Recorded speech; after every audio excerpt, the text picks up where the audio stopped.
All right, so here we have the Drop Grell TWS1X. But before we get started, Drop did send these earbuds over for testing and my honest opinion. And I'm telling you this because I believe in full transparency with you as the viewer, but please make sure you watch multiple reviews on any products before making your final purchasing decision.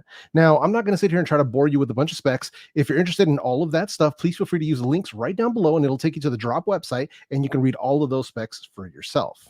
So let's move in real quick here. So TWS1X, let's see what you get in the box here real quick. Pop it open. Looks like it's all recycled materials, which I do like to see. So here you have the earbuds themselves. Let's pull this out of the way. You got your books and all that stuff.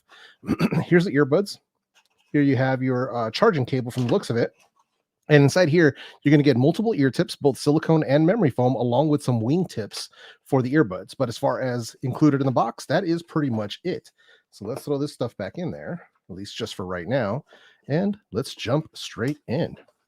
So Drop TWS1X. So here's the earbuds themselves. This case is a bit of a chunker. I'm not going to lie. It is a bit of a chunker. USB-C right there on the bottom. These are also wireless charging compatible. So if anybody's wondering, you can charge them USB-C and wireless charging. Pop that open. These are the earbuds themselves. So as you can see right there, check that out. Now, one thing I will say, it always annoys me when they do the earbuds backwards in the case, like AKG did that. There's a bunch of earbuds that did this where they have the left on the right and the right on the left. That always bugs me, but I just wanted to throw that out there. So let's get straight in. So now let's talk about compatibility for a second.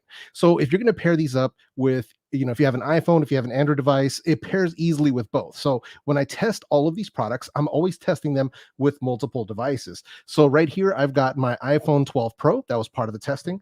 And I've also got my Xiaomi 11 Lite right here. So I got the little camera cover, but that's my Xiaomi 11 Lite right there. So both Android and iOS device testing. And thankfully, I was using the Xiaomi 11 Lite because it is LHDC compatible, which these are also compatible with.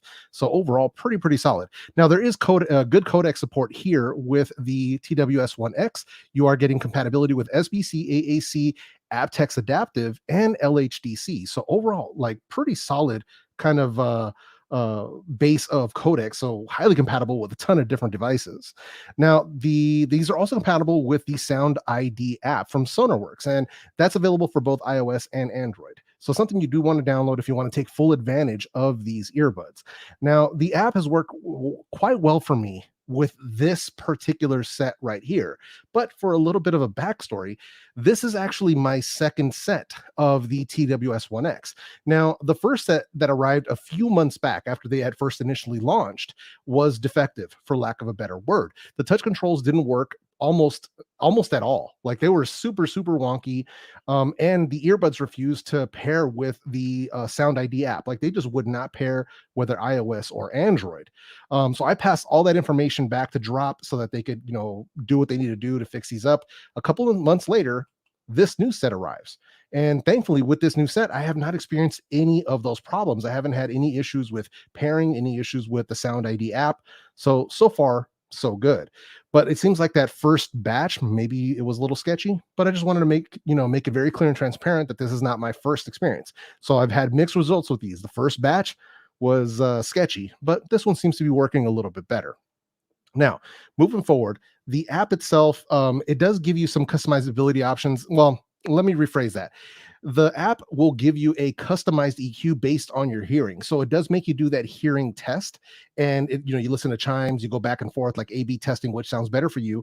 And then it creates a customized EQ for your hearing. It also gives you the ability to do some firmware updates. But aside from that, there is no further customization with the SoundID app.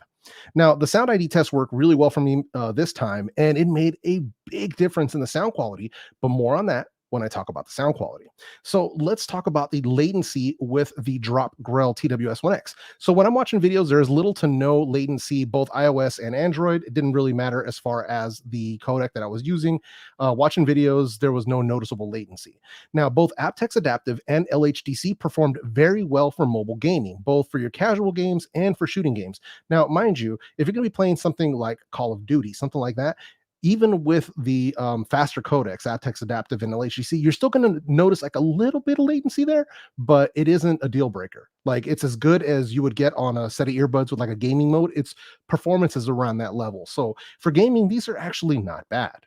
Now, moving over to battery life. So, battery life and charging with the Drop Grell TWS1X, they were claiming 5 hours on a single charge with 40 hours on the case. Now, that's with noise cancellation turned off. In my own actual testing, I managed to get 3 hours and 51 minutes with noise cancellation on. I know, 3 hours, 51 minutes. I know.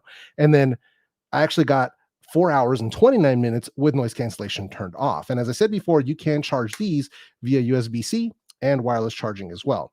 Now, the the battery life definitely leaves a bit to be desired. Like there's no way around that. So that's something that I wanted to make sure that you were aware of when you got these. It's definitely less than ideal for an earbud with all of these features, especially for an earbud this size. But I just wanted to make sure that we're very clear as to what the performance that I've gotten out of them so far. Now let's move over to comfort and fitment. So comfort and fitment with a TWS1X, it's a bit sketchy. That's the best way that I can put it. So let me pull these out of the case so you can kind of have an idea of what they look like. So these are very reminiscent size-wise of what you get from like Clear Audio or from the Tronsmart Apollo Bold.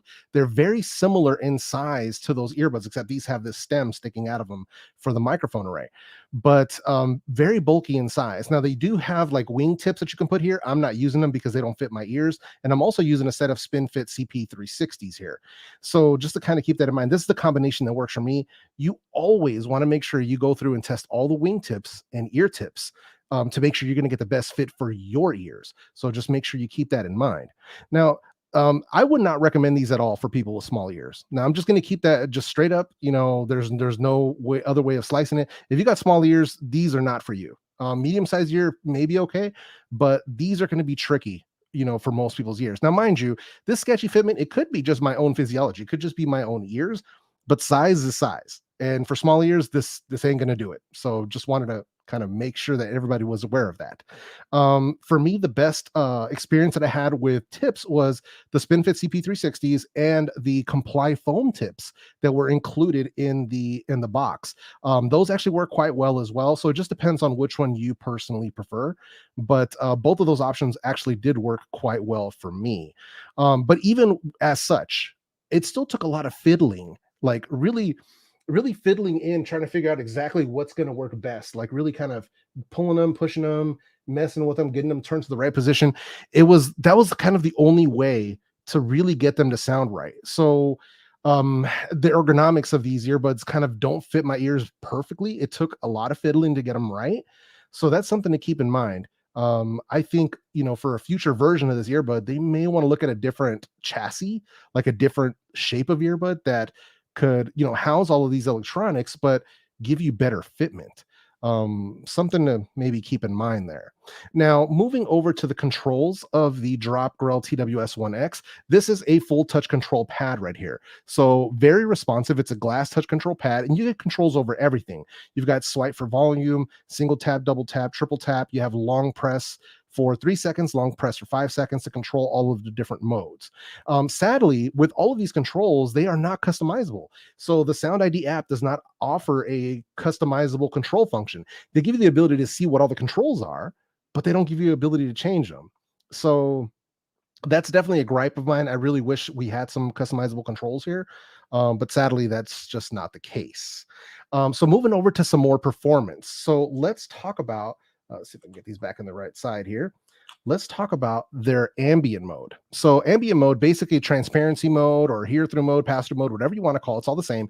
And that's basically where you activate the microphones so that you can hear what's going on around you. It's got a pretty decent ambient mode. You can hold conversations, you can watch TV, walk around outside, you can stay mindful of traffic. You don't have to worry about, you know, somebody running up on you, anything like that. You know, some of my people that know, we you know, grew up in tough neighborhoods, you got to keep some ambient awareness around here, right? People might try to do a jack move. You got to be careful out there.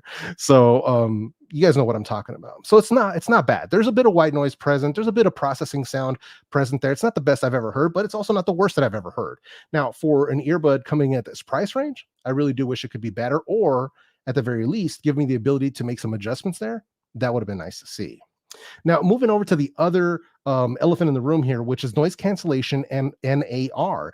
And NAR is their noise annoyance reduction mode. It's similar to ANC, if I'm being completely honest, but let's start with ANC. Now, the ANC here is subpar for earbuds at this price point. And you heard that correctly, subpar. So it works well on low frequencies, but not much more beyond that. So that was one of the things where I was kind of surprised. Now, moving over to the NAR mode, the noise annoyance reduction mode, it works better than the ANC. So it handles more of the low frequency, more of the mid frequency, but it's still not as good as some of the other earbuds that are in this like $150 to $200 price range. So it could definitely be better. Now, if you really want to improve both of those modes, use the memory foam tips. The Comply memory foam tips definitely improve both of those modes because they provide you with additional passive noise isolation. So if you want to roll that way, they will improve it greatly. But if you're going to roll with like SpinFit, or if you're going to roll with the regular silicone tips, then it's just not as powerful as I would have expected out of these earbuds. So now let's move over to some of the sound. So first up, let's start with the volume of the Drop Grell TWS1X. For volume, I actually managed to get 109.1 decibels peak. So these are quite loud. For me, comfortable listening for me came in about 60 to 75%. So overall, plenty of volume. There's plenty of overhead there for people who really need that volume. Now, are there louder earbuds on the market? Absolutely. So there are definitely much louder earbuds on the market, but a lot of those that are super loud don't usually sound super great. So just keep that in mind. But overall, anything above 100 decibels, I consider loud. So these are 109.1. So overall, pretty good. So moving over to the sound quality. Now, without the SoundID, just taking these out of the box, pairing them to your phone, putting them in your ears and listening to music, the best that I can describe these would be as dull. Like dull and lifeless would be the best way, and lower volume. So that's kind of the crazy part. So these, in order to really perform their best, you have to do the SoundID. Like you absolutely, it's a 100% must, because if you pull these out of the box and hear what I hear, I'd be like, nope, back in the box, sending these back. But once I did the SoundID, it's like you put on a different set of earbuds. It's crazy how much that actually helps. Now, with SoundID, they actually come to life. They sound super impressive. Let's talk about the bass first. Now, there's excellent bass extension here without being muddy. So that's basically where it's too much bass and everything sounds all bloated and like blurry sounding. It's not like that. So there's enough punch here for hip hop heads, but it's still controlled enough for like live drums or even live recordings.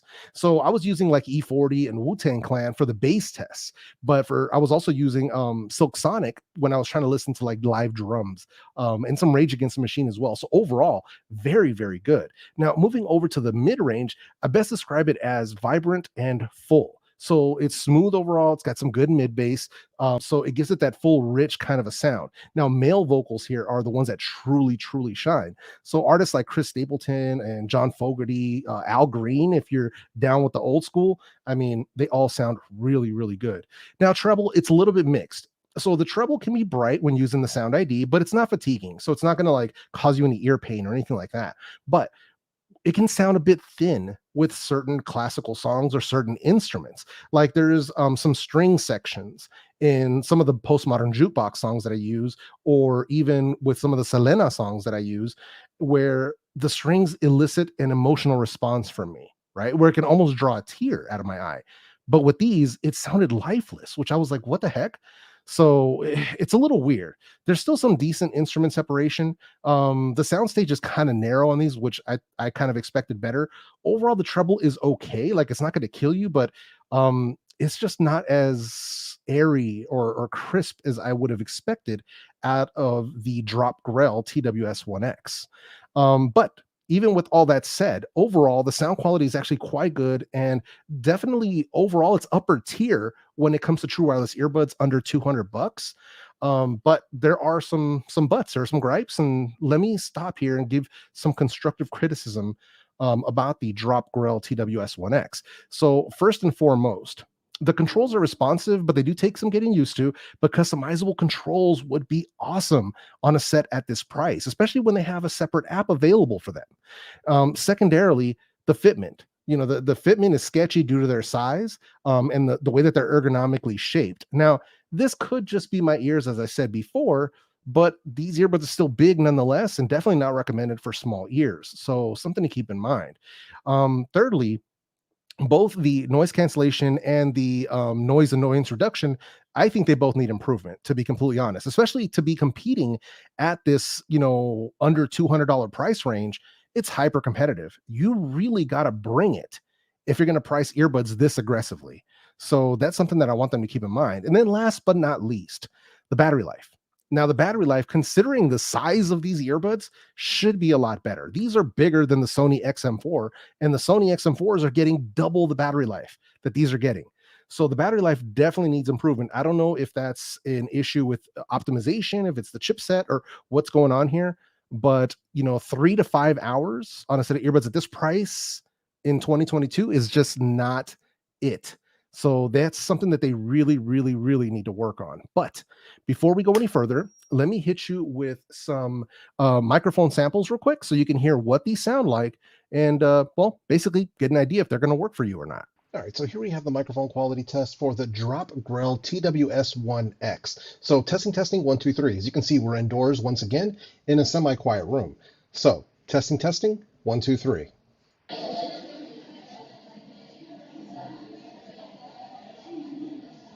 And here we have the Drop Grell TWS1X in a simulated crowd noise environment. So something like a crowded restaurant, maybe a busy bar, something along those lines. So testing, 1, 2, 3.